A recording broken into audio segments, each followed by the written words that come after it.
J'aime le silence de ton babil. J'aime être avec moi-même jusqu'au bout des doigts et sentir au bout de ces doigts ton être même. J'aime ta force fragile, la science et ta préscience, l'ordre et ton désordre. J'aime l'ombre dans la lumière, le rêve dans le réel, l'invisible dans la matière. J'aime le savoir et l'innocence, le mutisme et le cri, la langue et l'absence. J'aime la solitude et le bruit de tes pas. Il me revient telle une brèche dans le ponant rose et rouge des absences plus sourdes que des ciels insensés, plus mystérieuses que des ombres écorchées au crépuscule des colères.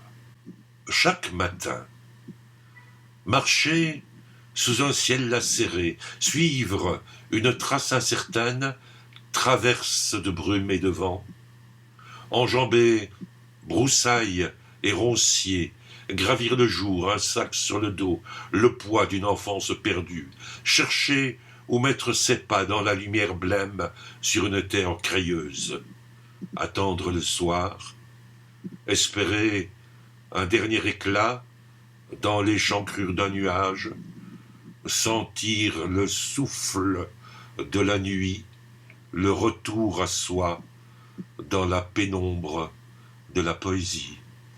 90 au compteur de Porsche ou d'Alpha rêveur, conte ou récit en pâture, pilote en littérature, coq à plumes mordorées dans la futaie d'Orval.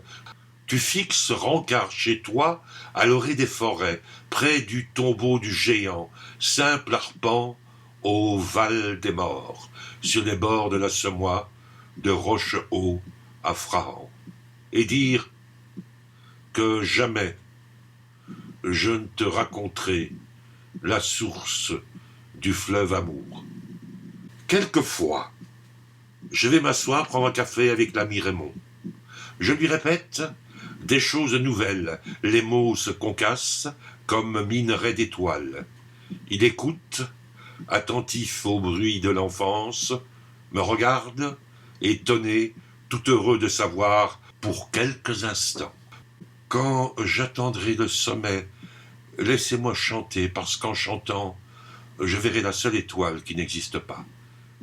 Federico Garcia Lorca. Tu as ouvert une voie, le goût du possible, un éveil à soi, à la lisière du temps. La montagne est là devant nous, tu as quitté notre camp de base sous les étoiles, franchi le torrent, fidèle à ton destin, j'entends dans le silence ta voix en écho, toi, là-bas, si loin, si proche, présent dans les ubacs de nos désirs. Toi, là-haut, si loin, si proche, tu danses aujourd'hui dans un linceul de lumière. François annonce sa mort dans les colonnes d'un journal de province. François remercie ses amis, souhaite bon vent aux autres, mais il n'avait plus d'amis. Les cendres dispersées, j'ai perdu force d'affronter les vents. Ne gardez de ce tiroir qu'un bibelot dérisoire, n'emportez que cet infime objet, signe de l'intime, qui accompagne nos jours, partir sans aucun détour, partir pour atteindre un soir les rives de la mer Noire.